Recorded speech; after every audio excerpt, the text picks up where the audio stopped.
All right. Your syllabus is different than what's up on the screen.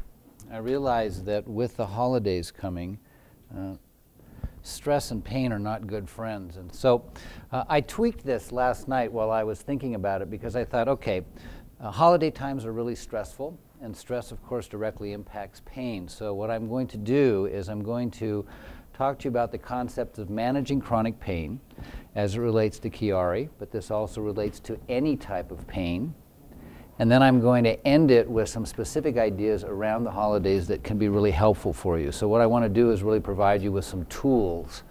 And what we'll do, what do we have, 45 minutes before Kimberly's talk? Yes. Okay, so I'm going to try to move it along so that we have enough time for questions and comments for everybody. But if there's something that's really pressing, please don't hesitate to ask me, and we'll go through this. So we're going to start with a concept that I want you to hang on to. And I've begun this slide with this idea of "it's Greek to me." And I'm going to give you the quote, and I'll give somebody a Snickers bar if they can tell me who said this quote. It's not the facts and events that upset man, but the view he takes of them. Any ideas? Okay. This is a guy by the name of Epictetus. He's a Greek. Somebody had to know this. What I really like about this is over 2,000 years old. And as the Egyptians always said, there's really nothing new under the sun. So the concepts that I'm going to teach you today in terms of the psychological aspects of managing chronic pain come from a long time ago in terms of how we think about things. And what I want you to focus on is this word right here, okay? The view that we take of events. Okay, I want you to hang on to the idea of external and internal. I'm going to talk about that in two different modalities. So right now we're going to talk about events. Can somebody give me an example of an external event? Car crash. Thank you, John. Car crash. That's right. Very good. And I've put, someone spills a glass of water on my pants. It's a little less gruesome than Dr. Oro. Okay. So this is an external event. We can all relate to this. Okay. Somebody tell me what an internal event might be. A hemorrhage. Okay. Good. Here's some interesting ones. Chiari, anyone? Headache, nausea, blurred vision. All of these things are things that you may experience at one time or another. And although we can't see them, they're very real. So events can be internal and they can be external. Pain is an internal event. Okay. So here's an interesting concept. All events are inherently neutral. Can somebody give me an idea of what that might mean? Excuse me? They affect you the same way. Okay? Another idea. We've got they affect you the same way. They don't have to affect you? They don't have to affect you. And what do you mean by that? That you don't, it depends on how you think about it. That's right. And we're back to Epictetus and the concept of view. Okay? So pain is an internal event. Spilling water on my pants is an external event. Neither of those events has meaning until we attach meaning to it. That's what's critical. So I want you to think of pain as an event that is affected by the view we take of it. Okay? So here are some synonyms: interpretation, perception, thought, belief, opinion, attitude. We could put that word in to Epictetus' statement, any one of those words, and they would all fit. So the way you perceive your pain, the way you interpret it, the thoughts you have about it, the view you have about it, it's all saying the same thing, okay? So this is what happens when we're dealing with chronic pain. And let me make a brief delineation for you. Usually what we think of, acute pain, is something that's occurring for 3 months or less. Sometimes it's 6 months or less. But once we begin to get over that threshold, we get into the concept of chronic pain. And what happens here is it's not getting better, and it's not getting better, and it won't go away, and I don't know what to do with it. And so because the pain continues to be there, our view or our interpretation or our thoughts about it also begin to change. And so what happens is we start to feel helpless, hopeless, and it becomes even more extreme when we start to catastrophize. And all of these things are based on the views that we have about this pain that isn't getting any better. Somebody else might use the word panic. Okay? So all of these things begin to happen when we can't get away from it, and it doesn't get better, and the doctors aren't helping, and the medication isn't helping, and it really becomes a vicious circle. Okay, so I don't know what the audio level is here, but I've got some audio effects. We'll see if they come up, and if you jump out of your seat, I apologize. This will be Dr. Oro's car crash. Okay, so I want you to imagine that there are 3 ways that I'm going to ask you to think about how you think about your pain. Okay? Here's the first one. A threat. Now, if we view our pain as a threat, what might the words in your head sound like? Any ideas? What? Just negative. Negative. Can you give me an example of what a negative thought might sound like if you saw the... This is going to kill me, this is going to ruin my life. Excellent. So here's an example also. This pain is more than I can handle. Okay? I imagine some of you have said that to yourselves when it didn't stop, when it didn't get better, when it wasn't going away. I don't think I can do this. Okay? This pain is taking control of me. Now remember, this is all internal. This is your view, this is your perception of what's happening as a result of the pain. And what starts to happen when we view our pain as a threat is that we're starting to feel as though the coping skills that we have are getting overwhelmed. So this is part of that slippery slope when we start to move from acute pain into chronic pain. All right. A second way that people think about pain. Loss. This is a big one for a lot of people.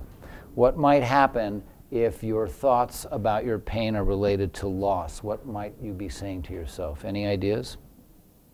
I used to be able to do this. And now that I can't, what do you say? I'm less than. Yes. This is terrible. This is awful. Okay? Very good. I used to be able to. My life is over because of this pain. That starts to move into that area of catastrophe and assuming the worst. There is nothing I can do. I want you to focus for a moment on this word. Can anybody tell me what nothing is an example of in terms of a category of words? It's negative, yes, good. Another word that would encompass what nothing is. Excuse me? Null, okay. Null and void, good. Contextually, what's the context of a word like nothing? Anybody know? We all have memory loss. Yeah, okay. and you're all excused. And not only that, when I'm done, you won't remember a word I've said. Hopeless, okay. Another thing I want you to think about is this is a word that we call an absolute. Okay? Always is an absolute. Nothing is an absolute. Never. All the time. These are all examples of absolutes. And when we tend to get into absolute thinking, we get into black or white thinking, and then we really get stuck in a corner.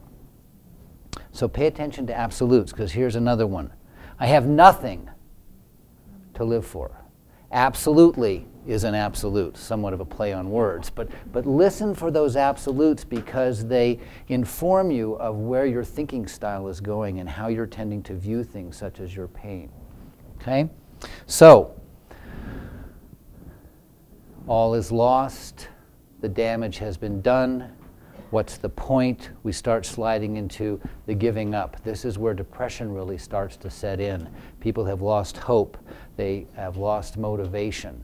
And then when we start to get into this type of depression as a result of chronic pain, medical treatments designed to manage the chronic pain don't work very well because the depression is like a big wet blanket over everything. Okay? So, threat, loss. Here's number 3. A challenge. Now, how might you think about pain if you considered it a challenge? What would that conversation sound like in your head?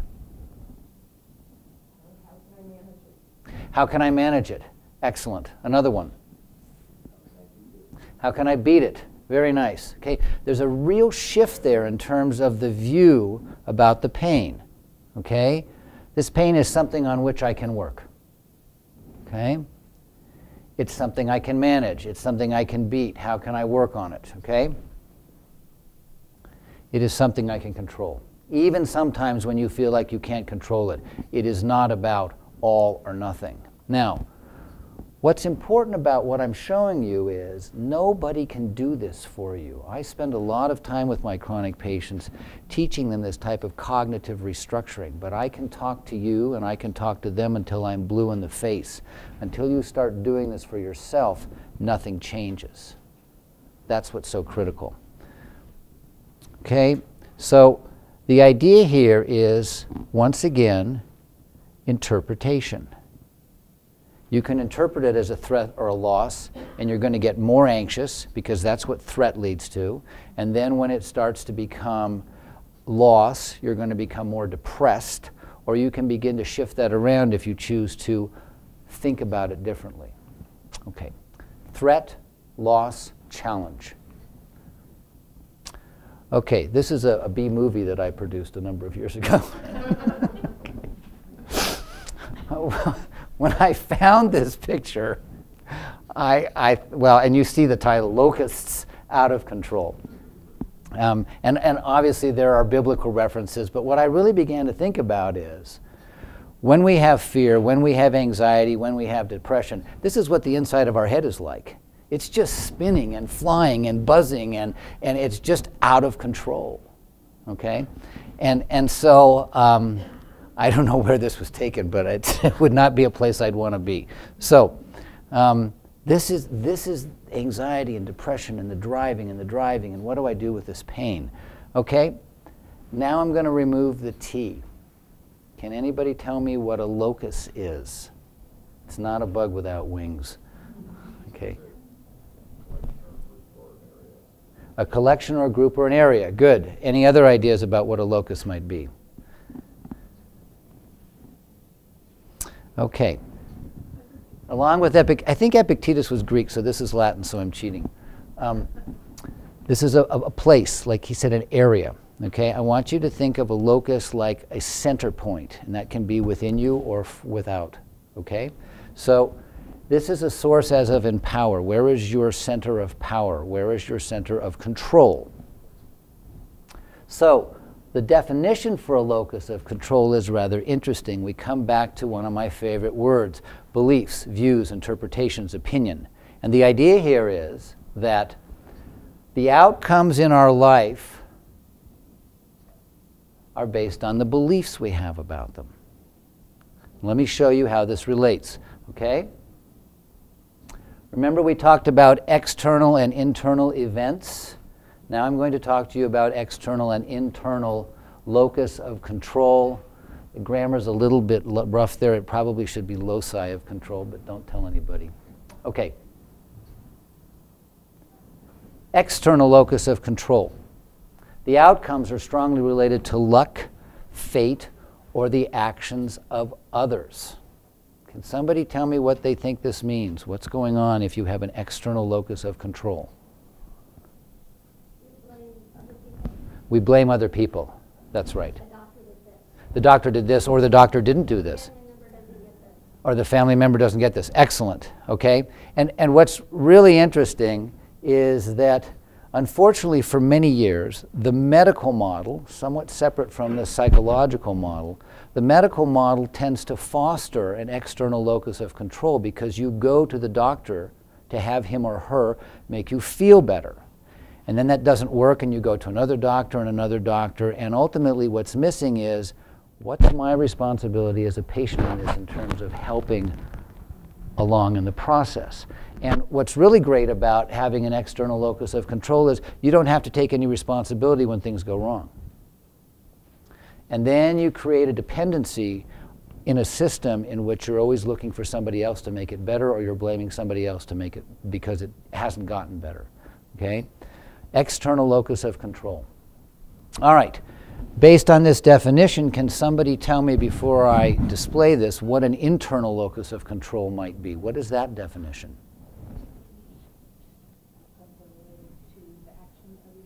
Very good. Outcomes are strongly related to our own efforts. You get the Snickers bar. Yes, yes. Get a little sugar going so you don't fall asleep for the rest of my talk. Okay, so internal versus external. Internal locus of control is a completely different viewpoint, and it relates back to that idea of viewing the pain as a challenge. Now, I'm not saying that I'm expecting you to go this alone, obviously. You need help from different people and providers. But there's a difference when you have your own responsibility in mind here, okay? So let me show you some things which usually do not improve pain management. Wishful thinking. Okay, I'm hearing some Snickers right away, not the candy bar. I wish the situation would get better. Okay, here's another good one. I hope this pain will someday improve. I have faith in my doctors who will find a cure for my pain. Now, I'm not suggesting that prayer at a religious level is inappropriate here, but this is a different idea about praying that somebody's going to make this better for you, okay, like a physician. What does wishing, hoping, and praying have in common?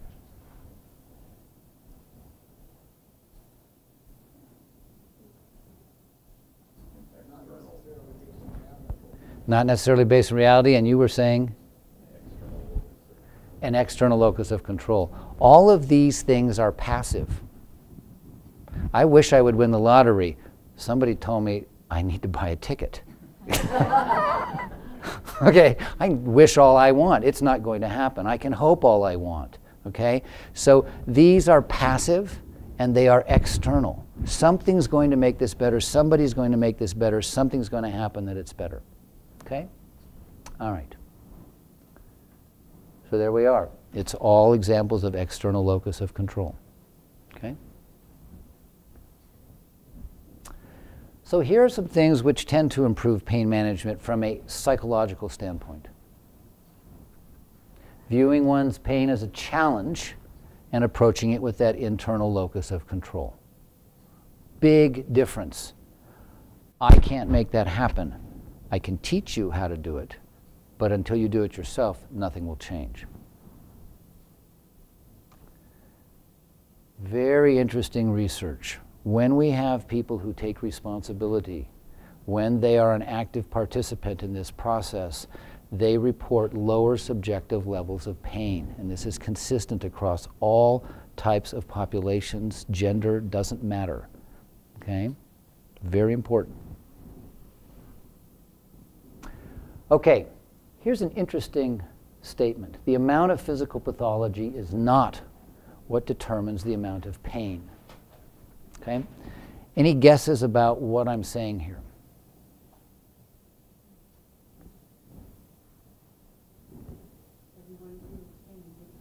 Everyone feels pain differently, exactly. So I could take 4 of you in this room, and I could set up an experiment and drop like a 10-pound weight on your forearm. Okay? And I'll bet you that at least 1 or 2 of you would give me a different rating than the other 2. Force is still the same, the amount of tissue damage we could probably measure objectively, but it's this up here between your ears that has everything to do with that. So 2 things are happening. The signal gets transmitted from the trauma. The brain interprets it and sends a message back down. Ah, this hurts. That's the brain. The mind has another component in terms of what does this mean to me. Okay? So let me give you an example about learned pain behaviors. Some children grow up in an environment in which the message from the parents is, if you cry again, I'm going to really give you something to cry about. Okay, and some of you are sort of snickering, but what's really interesting is that's emotional abuse. And what you learn to do is you learn to internalize. Because if I show pain or emotion, I'm going to suffer more pain and emotion. And those people, unfortunately, tend to develop very high pain thresholds. Sometimes they don't seek appropriate treatment in time because they learned it's dangerous to express this.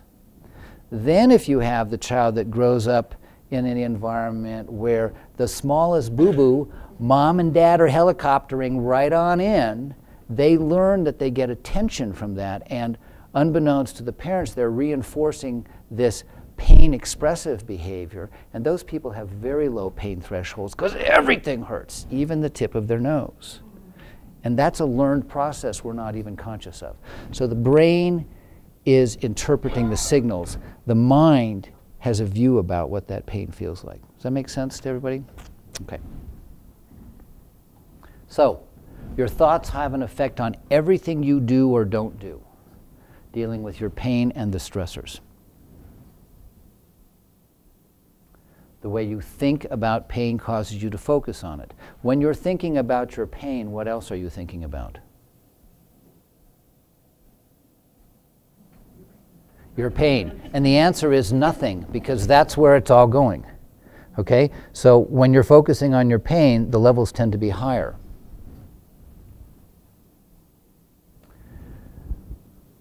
People are not upset by events, but by the view they take of them. In that quote, upset is an example of emotions. Okay? Everything that I feel emotionally comes from my interpretation of the event, not the event itself. So here are two statements. She hurt my feelings. My feelings were hurt when she did that. Which is the more accurate statement? The second one. Can somebody tell me why? Say that again? You're not placing blame. So I may really be hurt, but ultimately it's my responsibility, because I could choose to act with indifference to what she did. I wouldn't care, and therefore I wouldn't feel hurt. But our language is really, really inappropriate, because you hear this a lot, external locus of control. He really pissed me off. She made me so angry. They hurt my feelings. And it's, you're at fault, not me. This isn't my doing. Okay? Your thoughts influence your behaviors. So, as you start to catastrophize about your pain, you will probably begin to withdraw and become less active, convinced that any pain you feel cannot be tolerated, and you become more isolated and more depressed. That's only one scenario. And ultimately, if you keep thinking in these ways, you can become more and more preoccupied with your pain symptoms, and it really affects everything, because depression can magnify physical sensations, so can anxiety. Okay. So, self-talk. This is just a quick introduction in terms of what I do with many of my patients in terms of changing their view. So we're moving them from threat and loss to challenge. Okay? The stronger your beliefs are about yourself, the more likely you are to cope. Okay? I talk about this being an emotional cheerleader. Once again, it's not about putting a happy face on everything. It's about moving from pessimism to realism. So, I can't stand this pain, my life is over, is loss. I don't like this pain, but I need to figure out what to do to manage it, is realism. And that makes a big difference. Coping statements are usually phrased as a positive, so I really help people get away from, instead of saying, I can't afford to think about how bad this pain is, it's much better to say, I can work on thinking about this pain less. Some slight tricks there in terms of how we conceptualize things, so I try to move my patients away from the can'ts, won'ts, okay? And when you increase and change your self-talk to challenge, what happens is your locus of control goes in, and you start to feel somewhat empowered. Okay. So this is what I tell my patients as a takeaway from all of this stuff.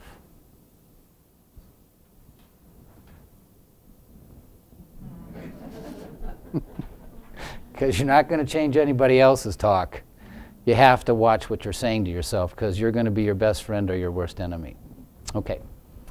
So here's the piece I added in for the holidays. And this is a nice acronym I want you to all take away. The concept of gift, and gift giving is part of the holidays for many people. Okay? So I'm going to go through this concept, and what I want you to do is think of the idea that, as I started, the stress of the holidays can be a really strong trigger for increased pain levels.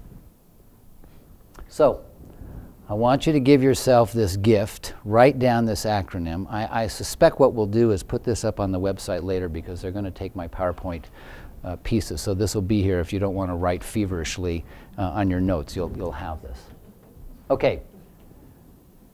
Boy, is this is a destructive emotion. I had a patient tell me, I don't want to, somebody said, Dr. LaCerte, do you know what would happen if the Jews and the Catholics put a school together? And they said they would call it the Eternal Mother of Guilt School. Okay? These belief systems about what is bad and what should change. And so what happens is this can really immobilize people. And oftentimes it's self-imposed, because we haven't lived up to the expectations, and the holidays are coming. And what are people going to think if I haven't gotten this ready, or I haven't gotten enough presents, and we just pile it on and pile it on. Okay? So look at what I have in quotes here, the magical, mythical model of the holidays. And our culture really, really, I mean, I just heard a comment that people complained so badly that Target started playing Christmas songs before Halloween, I think it was, that they pulled them from the store. People were so outraged. But we're constantly bombarded, and you have the mainstream media, and you have all of this advertisement about how magical and mythical it's supposed to be. And so we buy into these belief systems. And we also believe that we have to figure out what everybody else expects of us in order to meet their expectations as well as ours. So as stress levels go up, what do you think happens to the pain levels? They start to increase. Emotional stress manifests as physical stress, which manifests as increased pain levels. So the reality is you have chronic pain. Here's another one of my favorite words, another absolute, what I must do, what I should do, what I have to do, what I need to do, what I've got to do, what I have to demand for myself, okay? This is the reality. This is a fantasy, and so is this. But you're in control of that, what you keep demanding of yourself. Okay? Some people don't even know how this word comes into their vocabulary. I must do this. I have to do this. What will they think? The in-laws will be so upset. My mother-in-law will be enraged if I haven't made the special Christmas cake. Okay? Can't have that happen. Got to please everybody else. Okay? So this is really an interesting word. Okay? Now, getting rid of guilt is not easy. I'm giving you some ideas to begin to think about if you're willing to work on changing it, but this doesn't go away right away. Okay, so the I in gift. Important rules. What are the most important parts of the holidays for you? And I ask my patients to write a list. Prioritize. First start with everything that's important, and then begin to figure out, relative to your pain or your functional limitations, what is really important. And once you've done that, I would really encourage you to share that with the friends and family that you're going to be getting together with over the holidays, and ask them what's important to them and share what is important to you. what we're starting to do is open a dialogue rather than we're working off these expectations and traditions that may have been going on for a long time. Because things have changed. If you have this pain, it's not going to be the same. And forcing yourself to do that is really detrimental. Okay? Here's another one. Everybody take off his or her Superwoman and Superman costume. Please. Leave it in the closet. Halloween is done. Okay? This is so important. People have the hardest time asking for help because the view is, the interpretation, the thought is, if I have to ask for help, then they're going to see me as weak. And if they see me as weak, that means I'm not as good a person, and we get into self-esteem issues, and we're right back down that slippery slope. Okay? So once you've figured out what the priorities are, once you've shared them and communicated them, ask for help. That's a real tough one for a lot of people. Okay, the F in gift, family matters. So, a lot of times during the holidays, family members will travel long distances, or you may travel long distances to visit them. And it's a special time, and it's a time that everybody's excited about. But if you aren't communicating ahead of time what your limitations are and what your pain is like, then you're setting yourself up. Let them know ahead of time. Only you can define the fact that you should not have to feel guilty for something that you have. You didn't ask for this pain. You didn't make it happen. It's real. So stop making yourself feel guilty.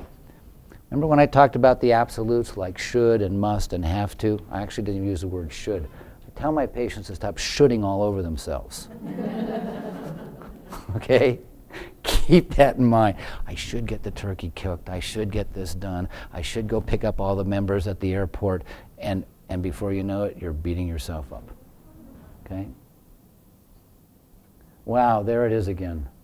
And how do we stay away from the guilt when you are your first priority? Why? Because you have chronic pain. It's very real. Okay? Tell them what your needs are. I have some patients write down a list, and they'll say things like, when I come over to visit, don't be surprised if I disappear for half an hour to go lie down. We may go out sightseeing, and I'm going to tell you, honestly, if my pain is too high, and I'm not going to go with you guys. Okay? If you don't make those things apparent to them, then when you try to get out of it or come up with some excuse, we start getting hurt feelings, or Uncle Bob keeps pushing and pushing, come on, you'll be okay, and it creates more stress, and then you get locked. So this is what I've been talking about. Communicate ahead of time. All right? And then the last piece, think ahead. Now, I'm giving this talk in a time period that sort of changes my rule of thumb. But I tell people to start getting proactive about 2 months before the holidays. So we're into them now, and I know Thanksgiving is next week, and then Christmas is a month away. But the concepts are still important. Okay? Wow. This is where the Superman costume comes off again. You're going to have bad days. You may even have a bad day on Thanksgiving. Sometimes you cannot control when this is going to hit. If you give yourself permission to know you're going to have bad days, that's proactive thinking. That's acknowledging the possibility that this is not going to be easy. Okay? By setting this up 2 months ahead of time in terms of figuring out what your priorities are, what is important, start working on something each week. So maybe you really are going to create the menu. And here's an interesting thought. If spending time with family is really important, go out to dinner at a restaurant so that you can spend time together rather than worrying about if the pies are going to burn and whether or not you're going to get the turkey out in time and everything is made. That's that priority piece, okay? Work on something each week. Maybe the second week after you've planned the menu, you communicate perhaps by email about the possibility that because of your pain you may be taking breaks when people are visiting. Everybody's made aware of this. Write to-do lists, menus, etc., and simplify and delegate. Let me show you this concept of simplifying. Is this really important to me? Okay? Families evolve, families grow, And sometimes traditions need to change as well. Just because the family's been doing it for 3 generations and you've now got a lot of chronic pain does not mean you have to do it. And so you've got to think about what's important and what's realistic. Asking for help, delegating. Can somebody else do this in order perhaps to maintain the tradition? Okay? And then, what's the easiest way to accomplish this? And that may be by getting help or having somebody else do it. There are myriad ways to do this. It is so interesting how difficult we can make things. Getting to easy sometimes is very difficult. Okay, that covers everything I've got. Thank you for being patient and staying awake. Any questions, comments, concerns from anybody? Okay, give this gift to yourself. Dr. R, are you going to introduce our next speaker? All right, thank you.